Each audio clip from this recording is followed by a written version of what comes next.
Salut l'équipe, nouvelle vidéo aujourd'hui. On va parler tout simplement des détails que je trouve hyper intéressants. Je vais pas faire une analyse, on va dire, sur le match, sur le score, qualifié, pas qualifié. Match exceptionnel, ça y a pas de problème, mais je le laisse à d'autres youtubeurs. Moi, je veux vraiment revenir sur les détails un petit peu individuels qui peuvent justement être mais ultra intéressants pour vous. J'en ai noté quelques-uns. J'espère que ça vous plaira tout simplement. J'essaye. Ok, donc on va venir là-dessus. Je vais vous dire juste un petit peu avant ce qu'on va voir. On va voir un petit peu le match de De Jong. C'est vraiment que quelques extraits sur 3-4 parties. On va voir la fameuse connexion un peu troisième homme et comment je me comporte sur les remises, notamment d'un numéro 9 costaud. On va voir du coup les buts, les bons choix et à la fois les erreurs, évidemment. Et on va voir un petit peu ce que nous a produit Ferran Torres. J'abuse peut-être un peu, j'ai rien contre Ferran Torres, mais je l'ai trouvé pas à la hauteur, à la fois pas aidé par ses coéquipiers, voilà, mais à la fois pas à la hauteur, on va le voir. Ok, partie numéro 1, alors je vais laisser des images pour que vous puissiez comprendre un petit peu les propos. Partie numéro 1, on va parler un peu plus de De Jong, qui fait un sacré match. Et je trouvais ça intéressant, parce que j'aurais pu, alors, encore une fois, j'aurais pu parler évidemment de Lamine Yamal, de tout ce qu'il a fait, parce que, encore une fois, je trouve qu'ils ont été moins connectés tous ensemble, on va le voir sur les certains extraits, mais ça se voit pas trop, parce que Yamal a fait un match de ouf. Et vraiment, genre, c'est abusé. Donc pu, j'aurais pu parler des rotations de corps de Pedri, comme celle-ci. J'essaie de pas trop montrer, parce que sinon je vais me faire comme là. Voilà. Il a fait ça tout le match à chaque fois. Je trouve au bon moment. Alors, il a raté certaines choses qu'il rate pas habituellement, mais on arrive en fin de saison. Il y a peut-être voilà, certaines choses qui peuvent arriver à l'extérieur, mais j'aurais pu montrer ça.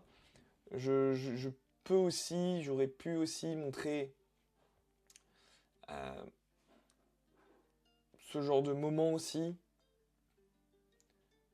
où Mkhitaryan reçoit un ballon, il se fait manger une petite pression et il prend super bien l'info et paf, j'aurais pu parler de ça. Des bonnes choses, ok. Je pouvais aussi, je peux aussi revenir sur ce genre de situation. Là, je vous fais une petite intro de choses qui sont intéressantes. Quand tu trouves Thuram ici, Thuram scanne l'environnement. Moi, je vous pose la question, comment vous la jouez celle-là? En vrai. Il y a peut-être une histoire de timing pour Martinez, pour pas être hors jeu, mais en vrai, tu prends l'info. Tu te la mets pas petite talonnade ou pied droit, pied gauche, peu importe, en une, paf, dans sa course. En vrai. Mais je vais pas parler de ça. Ok? On va parler, premièrement, de De Jong. Je vais essayer de faire vite parce que je vais être en retard pour le match du PSG sinon. Et c'est tous ces moments qui sont hyper intéressants où il va venir conduire le ballon. Vous allez voir, il va venir conduire ce ballon. Et c'est là où je veux vraiment m'attarder pour ceux qui jouent un peu en numéro 6. Tout ça, c'est du détail. Mais qui fait courir l'adversaire. Regardez. T'es obligé de faire le décalage. T'es obligé de mettre tes appuis. T'es obligé de changer de direction. Je trouve ça juste super. Et ça, c'est du détail qu'on peut parfois rater par manque de connaissances. Et ça, c'est hyper important. Et à la fois, toujours très présent. Et je dirais même, peut-être que là, quand tu as laissé le ballon qui va sur le côté, peut-être que oui, tu prends du recul, mais il y a ton def central qui peut le faire à ta place. Et à la fois, toi, tu peux avancer parce qu'en cas de perte de balle, là, je peux tout de suite tomber sur Barré là. C'est des choses à réfléchir. Est-ce que c'est l'intention d'être retrouvé un petit peu plus reculé pour avoir de l'espace et à la fois de maintenir une distance pour justement être en prévention et faire le contre-pressing que son coach aime énormément. Mais voilà, encore une fois, une partition très intéressante. On va avoir une ou deux erreurs très rapidement. Et là, j'adore aussi, on trouve un, deux, qui est le troisième homme. Il considère que c'est lui, il prend l'info. Et ce que j'aime, c'est ça. Prise d'info et surtout, orientation du corps. Surtout, orientation du corps. Pour justement, ok, il a tout le scan, hop, il peut avancer, il peut switcher. Tout est bien joué. J'ai oublié son prénom, je le savais pendant que je faisais le... Mais il fait une super passe à Olmo, justement, que je vais pas montrer, parce que, voilà, c'est pas forcément ce que je veux voir. Sinon, je fais tout le match. À la fois, il reçoit le ballon dans un grand espace. Pourquoi ce choix? Il avance, il tracte, il pourrait mettre plus de rythme, je dirais. En effet, il peut mettre plus de rythme. Intéressant, le choix. Qu'est-ce qu'il y a d'autre? Qu'est-ce qu'il y a d'autre comme choix? Pourquoi il fait celui-là? Pourquoi il y a ce choix-là? Je te laisse te poser la réflexion. Je te donne la réponse. À la fois, il y a la surcharge, hyper intéressant, classique. Je vous dirais, classique. Et, encore une fois, il a raison de faire ça parce qu'il est capable de varier son jeu. Ok? Mais à la fois, je vous interpelle là-dessus. Que vous soyez pro, semi-pro ou même, justement, amateur, je conduis le ballon un peu plus fort. Je pense que tu peux la claquer fort à l'intérieur. Et là, il peut se passer autre chose. Alors évidemment, comme je disais, Ferran ne fait pas le match exceptionnel. Mais là, prise de balle. Il peut retrouver Olmo. Il peut justement décaler, hop, profondeur pour Yamal. Il y a plein de choses qui peuvent être intéressantes d'être faites. C'est juste pour te montrer, encore une fois, De Jong fait une décision, elle n'est pas mauvaise. C'est juste que, quand tu es un joueur qui joue trop simple, bah, t'es pas remarqué. Tu peux pas aller jouer dans la div du dessus. Tu peux pas jouer le dernier carré Ligue des Champions. Donc je t'interpelle là-dessus. Oui, décalé, c'est une bonne décision. On perd pas le ballon. Il aurait pu faire demi-tour, il trouve son dev central, on perd pas le ballon. Ça permet de progresser malgré tout. Hein. C'est pas le pire choix, c'est pas un choix moyen. C'est un bon choix, très bon choix même. Mais il y a un très bon choix, pourquoi pas à l'intérieur entre les deux. Vous n'allez pas me dire qu'il n'est pas capable de le faire. Ok? Ne vous inventez pas des histoires. Détail hyper intéressant. Regardez juste ce qu'il va faire maintenant. Enfin, ce qu'il a fait juste avant plutôt. Il fait mine de faire cette passe vers là, ça lui ouvre la porte. Au lieu de faire cette passe où il a le temps de décaler Martinez, ben non, mec, t'auras pas le temps. Il maîtrise cet art du momentum encore. Vas-y, il va créer ce momentum de... Ah, ils veulent aller presser fort, il y a un 0. L'Inter, à ce moment-là, ils sont hyper bien. Donc ils veulent aller chercher haut. Ils veulent gratter ce ballon. Bah voilà, t'es baisé. C'est ici. Hyper, hyper intéressant, encore une fois. Et tout de suite après, on est tout de suite après cette passe. Il y a eu ce petit Eric Garcia, Yamal l'a remis à Eric Garcia. Connecté. Connecté tout de suite, tac. Hop, le petit triangle, troisième homme, boum. Et là, bon, évidemment, Yamal était grand énervé. Mais tout ce qu'il a fait, quasiment, était hyper pertinent. Et à la fois, il y a des choses sur lesquelles j'ai envie de revenir. Sur De Jong. Il va conduire son ballon, d'accord? Je vais me permettre d'avancer parce que j'ai pas envie de me faire strike la vidéo par les droits d'auteur. Et en fait, durant toute l'action, ce que je trouve juste dommage, c'est qu'il va avancer et en fait, tout son langage corporel montre qu'il va la jouer à gauche. Il n'y a pas d'incertitude de créer. Genre, la seule incertitude, c'est ok, il conduit et il va la passer à gauche. Genre, tout le monde le sait. Il n'y a pas un moment donné, parce qu'encore une fois, que tout ton corps montre que tu vas à gauche, justement, c'est ça la pertinence de masquer ses intentions. Mais il ne peut pas masquer ses intentions. Pourquoi? Parce qu'en fin de compte, il regarde toute l'action côté gauche. Il regarde que côté gauche. Je vous invite à les revoir en extrait. Et ce qui fait que, en fait, il peut pas créer d'autres choses d'incertitude à un moment donné, bam, crochet extérieur, pied droit. Et à la fois, encore une fois, tu peux, peut-être qu'il n'y a pas de solution. Et ça, il n'y a pas de problème là-dessus. Mais tu peux faire genre, je la conduis là, pour que tout le monde se décale vraiment, et tu la claques là-bas comme il va le faire. Ok? Donc, il y a juste ça. Rester ouvert de, ok, oui, il y a gauche, il y a la bonne solution, mais je check toujours à droite parce que il peut se passer plein de choses. Il peut se passer plein de choses au foot. Soyez un architecte. Ayez toutes les cartes en main. Ne vous enfermez pas juste sur ah ben je vais jouer cette main-là et tout le reste je m'en occupe pas. Ayez toutes les possibilités. C'est j'avance gauche, je check à droite, il se passe rien. Bon ok, je vais à gauche. Et je peux utiliser le fait que oui il se passe rien mais je fais croire qu'il va se passer quelque chose et je la claque à gauche parce que depuis le début je sais. D'accord? Pensez à ça. Pensez à ça. Là où il a été très fort, c'est bon, à la fois, bon, il y a des situations qu'on va revoir sur ça aussi sur le troisième homme. Mais on trouve, il y a Thuram.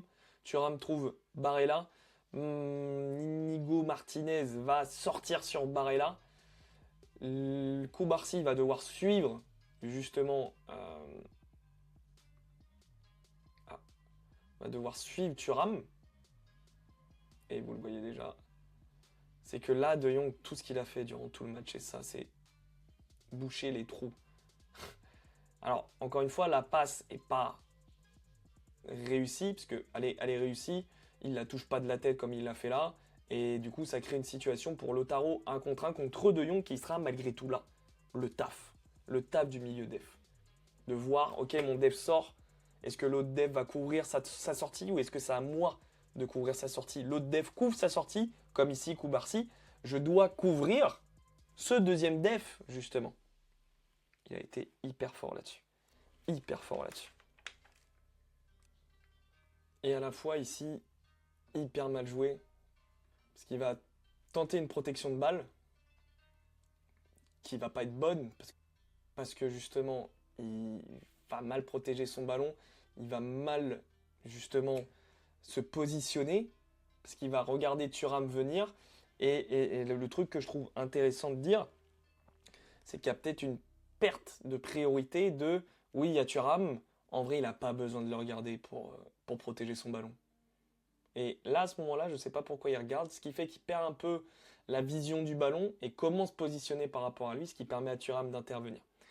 Je vais venir tout de suite sur cette situation de contre, où Thuram a un super ballon à jouer. Et là, il y a plusieurs choses qui me sont venues. À la fois, je fais l'analyse et je me dis, t'es droitier. Du coup, tu gardes la porte ouverte pour De Jong et son retour qui va arriver justement parce que c'est lui qui va récupérer le ballon. Donc c'est tout à son honneur après la perte de balle. Donc t'es droitier, pour moi, tu dois conduire vraiment sur Koubarsi, sur Inigo Martinez pour Martinez, Lautaro, parce que c'est lui qui a le temps d'avant par rapport à Mkhitaryan. Et à la fois, quand je vois la fin de la situation, je me dis, ok, il a enfin décidé à fixer Koubarsi. Et là, il va essayer de trouver Lautaro Martinez, alors que, comme je le disais, il est droitier. Donc il a laissé la porte ouverte à De Jong. Il serait ici, si dès le départ il pensait comme ça.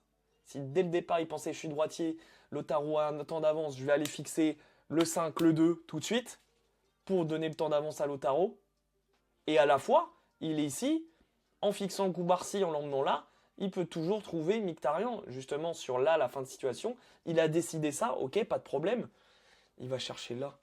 Alors que là, tu la glisses pour lui. C'est lui qui maintenant a le temps d'avance par rapport à ta décision de départ. La ligne, elle est cassée dans ce sens-là, donc il est là l'espace.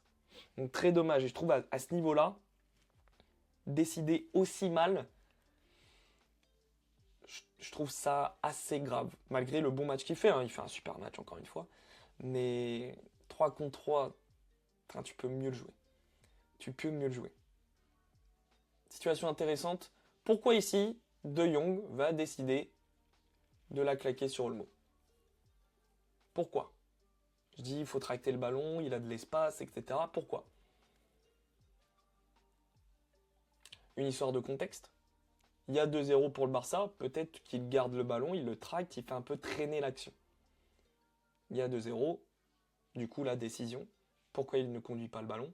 Bah, Olmo, faire une passe au lieu d'une conduite de balle, tu gagnes forcément du temps. Et Olmo est placé ici. Il n'y aurait pas Olmo, il conduit le ballon. Okay, donc ayez cet équilibre de, ok, par rapport au contexte du match, etc., par rapport aux positions des coéquipiers dans les espaces, bah, il n'y a pas Olmo, je pourrais avancer en effet, il y a Olmo, je fais gagner du temps, il y a 2-0 pour l'adversaire. Tout ça est hyper intéressant. Maintenant, voyons cette deuxième partie que je vais vous faire. Connexion troisième homme, connexion sur les remises du joueur dos au jeu. Passe de Eric Garcia, Yamal demande le ballon et je pense qu'on ne voit pas sur l'angle de départ, mais il ne scanne pas vraiment l'info. Il ne scanne pas l'environnement en tout cas.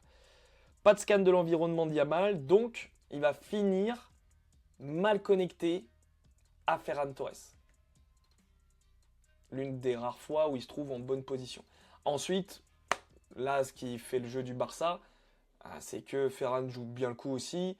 Parce que si Yamal est connecté, il voit tout de suite il est ici, tu gagnes un temps de ouf. Tu gagnes un temps de ouf parce que tu es connecté, tu as scanné l'environnement. Là, ils vont perdre du temps, Ferran s'adapte bien et il va trouver Yamal qui va ensuite faire son petit mouvement sympathique. Mais, hyper important de regarder, ok, qui décroche dans mon dos? Qu'est-ce que le coéquipier voit en faisant cette passe? Est-ce qu'il voit autre chose que moi pour que je puisse me connecter? Et ça, on va le voir sur plusieurs situations. Ok, balle un peu pourrie dégagée par l'Inter. Bah, t'as un numéro 9 et c'est surtout là-dessus que je veux revenir parce que l'Inter est hyper intéressant là-dessus. Surtout avec Thuram. C'est que t'as un 9 qui est capable de caler des ballons. Bah, tu dois être capable d'être attentif et de te connecter. D'avoir, voilà, c'est un peu cette perception du ballon, de où il va tomber, comment il va me la remettre. Et il y a plusieurs coups qui sont pas. Alors, encore une fois, le ballon n'est pas évident. Barella, je trouve, ça avance peut-être un petit peu trop. Il y a une histoire de distance aussi à avoir qui est très importante. Donc vraiment, même sur les ballons un peu pourris, quand tu es milieu de terrain, mais quand tu as un 9 qui est capable, c'est un peu une histoire de jouer les seconds ballons. Hein. Mais quand tu as un 9 qui est capable de jouer ces duels aériens, de caler le ballon, bah, c'est hyper important que tu sois connecté. Comme là, va être assez proche. En fait, c'est surtout connecté et assez proche pour jouer le ballon. Là, Lautaro, il va récupérer ce ballon et la jouer sur Dumfries, justement. Donc ça, c'est hyper intéressant parce que je trouve qu'on le retrouve beaucoup de fois durant le match. Évidemment, c'est quelque chose, on l'a vu avec De Jong, que le Barça maîtrise très très bien. On va le voir ici avec Olmo, où bah, je peux limite parler un peu de Ferran Torres. Est-ce que je fais une partie spéciale pour Ferran? On va pas le voir parce que je veux vraiment pas me faire strike. Je peux pas laisser des extraits, je vais faire comme les autres youtubeurs français du coup. Garcia va trouver une super passe sur Ferran Torres, qui est bien positionné, il est bien là. Olmo va prendre une info hyper intéressante, hyper pertinente et il va hyper bien traiter.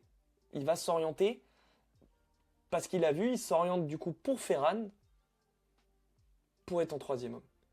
Ce qui est dommage, parce que Ferran va mettre un contrôle qu'on verra dans sa partie. Mais là, hyper intéressant, Garcia trouve cette passe, tac, connecté ici. Surtout, tu peux pas te retourner, en tout cas difficilement, pour Ferran. Quand tu as un dev qui saute dessus, et là, Olmo a le ballon, et ce qui est pertinent, c'est quand tu fais troisième homme, bah, c'est le quatrième. C'est le quatrième homme. C'est que quand tu as cette passe là pour le troisième homme, faut qu'il y ait quelqu'un qui parte. Faut qu'il y ait quelqu'un qui parte. Je pense que là, c'est Rafinha. Malheureusement, même s'il part, bon, bah, Ferran va un peu, comment dire, niquer l'action. D'autres situations, encore une fois, intéressantes, même avec l'Inter. Et c'est un petit peu le jeu de l'Inter, hein. C'est un jeu direct, un peu... Enfin, je le trouve hyper intéressant. Ça pourrait être une étude pour d'autres analystes, un peu plus d'équipe collective. Mais il y a un ballon long de Di Marco poitrine, Thuram. Et là, je suis connecté, regardez. Ils sont deux. Peut-être que là, Martinez regarde, considère que c'est Barella et c'est Barella qui va avoir le ballon. Je peux déjà créer une course. Ok? Donc là aussi, c'est de l'observation. Mais être connecté troisième homme, selon le match que vous allez subir, c'est hyper important d'avoir cette stratégie. C'est une stratégie, hein. C'est pas en mode un principe de jeu. Ok? Là, ici, on a une situation de touche où là aussi, être connecté, t'as Rafinha qui part, Ferran qui va apparaître, et c'est là où je dis que oui, il fait pas le meilleur match, mais il n'est pas forcément hyper aidé. Il va avoir un duel à jouer où il va essayer de garder le ballon, mais le problème c'est que 1, 2, 3, lui dans son dos, hyper dur. Hyper dur, et je pense que la touche, quand Pedri fait cet appel, doit plus être jouée sur Ferran, mais sur Pedri pour justement jouer la conserve. Ou sinon, ils arrivent à se comprendre, Pedri reste ici, et il se connecte sur cette touche. Parce qu'à ce moment-là, encore une fois, c'est très humain, c'est la psychologie de l'adversaire. Sur le voyage du ballon, tous les interistes regardent. Et là, pendant ce temps, toi, qui es positionné ici, tu peux te proposer en troisième homme. C'est ça aussi la puissance du troisième homme, c'est que ça fait bugger un petit peu le cerveau de l'adversaire. Donc dommage là-dessus. Et pour terminer, le dernier troisième homme, où je veux vous montrer la puissance du truc, c'est le but fatal de l'Inter. Tu as ce super ballon du duel de Thuram ou un Rojo, bon, je reviendrai pas dessus. Trouve Taremi, et là, paf, le troisième homme. Et derrière, c'est un super but. La fatigue de Koubarsi qui n'arrive pas à sortir sur le... Voilà, il n'arrive pas à traiter les infos, il reste bloqué sur ses appuis. Tu as la fatigue, tu as les émotions, tu as cette pression, il est hyper jeune. Et Fratesi a largement le temps d'armer sa frappe et de super bien la jouer aussi. Et de tomber quasiment dans les pommes. Maintenant, troisième partie, on va voir les buts. Avant de voir les buts, je veux revenir sur cette situation de Dani Olmo qui, pendant 3-4 secondes, va prendre une seule prise d'info qu'il vient de prendre à l'instant. Celle-ci. Et sur le temps, là, vous voyez, le nombre de fois, il ne prend pas l'info. Retenez bien ça. Retenez-le. Le dernier scan d'Olmo vient de se passer sur quand De Jong a le ballon. Il check et il voit Di Marco. Il ne check plus rien. Il ne sait plus ce qui se passe. Et là, pour moi, mauvais traitement de l'info. Il essaye peut-être un petit pont, j'en sais rien. Il passe, super bien joué. Moi, je peux pas m'empêcher de vous dire que prise d'info, il est évidemment hyper important. Le traitement de les infos qu'il a sont hyper mal faites. Et surtout, il y a une première récup, on repère le ballon, une deuxième récup avec Pedri, et là on trouve De Jong. C'est le feu, il y a 0-0, t'es dans tes 40 derniers mètres. Tu dois sécuriser le ballon. Alors oui, ça peut passer. Son geste peut passer, petit pont, et là ça crée quelque chose derrière, il n'y a plus Di Marco. Je dis pas qu'il faut pas qu'il y ait l'attente. Mais t'es à haut niveau. Derrière, la prise de décision est tellement rapide. But. 1-0. Et jusque-là, je te dirais, il n'y a pas trop de danger non plus. L'Inter joue bien, mais le Barça a quand même le contrôle du match. La prise d'info. Je peux pas m'empêcher de dire à Dani Olmo, tu prends pas la meilleure décision puisque tu scannes pas l'environnement. Tu regardes pas, tu vois Di Marco quand De Jong a le ballon dans les pieds, mais du coup tu ne considères plus Di Marco derrière.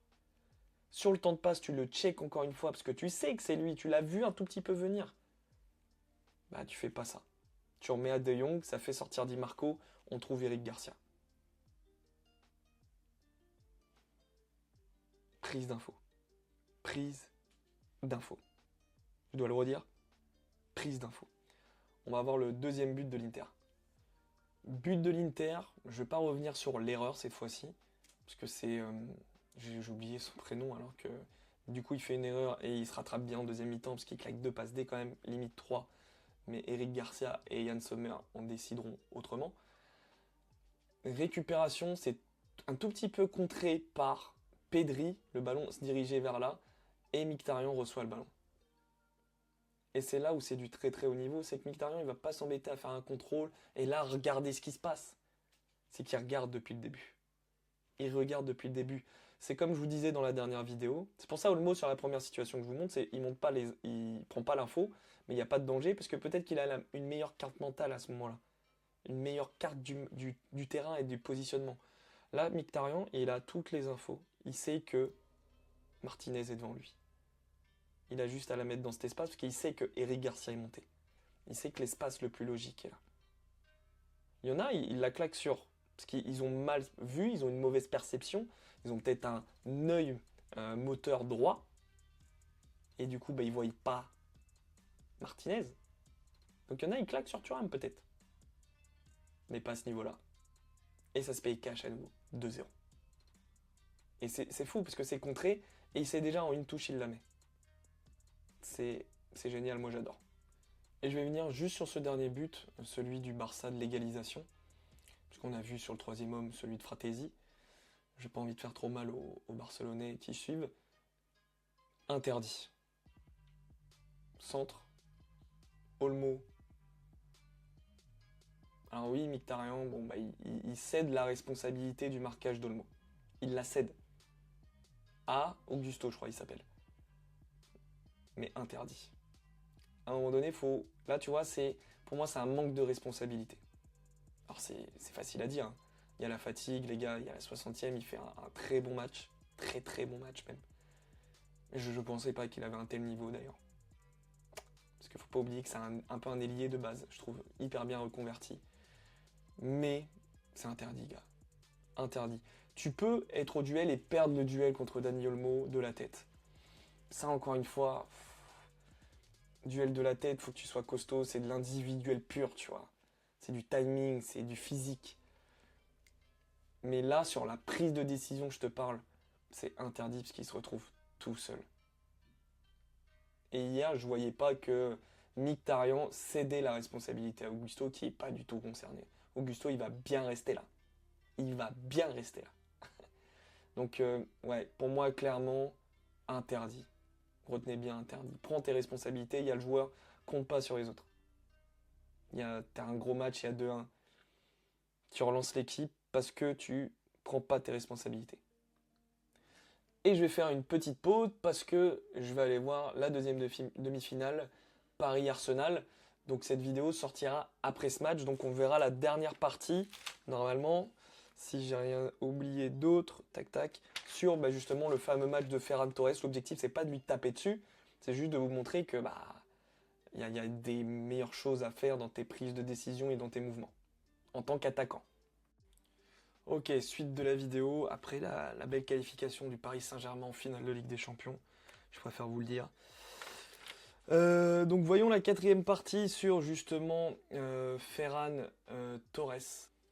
Donc situation anodine où tu as Lamine Yamal qui arrive à prendre un espace justement pour faire avancer le ballon, etc. Et tu as Ferran Torres durant cette situation qui est là, sans proposer quelque chose de concret, il va rester là, devant, toujours dans l'espace, au lieu de venir, à un moment donné, hein, en fait, se sacrifier, de the check, il y a lui, tiens, je vais peut-être faire l'appel là, peut-être que ça va libérer un espace, peut-être que ça va justement attirer Bastoni, qui va venir faire le tacle pour sauver la passe sur Olmo de Yamal.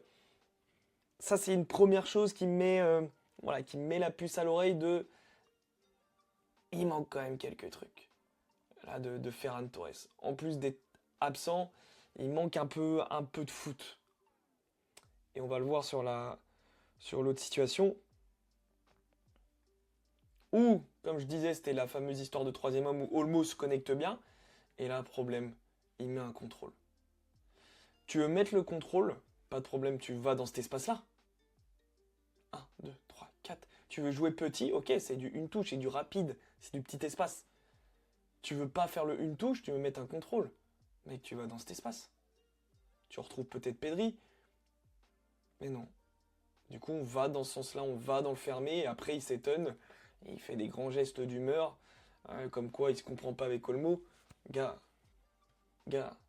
prise de balle pourrie, décision pourrie. Tu dois mettre le contrôle en fait. Donc vraiment dommage. Est-ce que j'ai autre chose? Très bien, ce sera sûr que cette première mi-temps. On a une autre situation.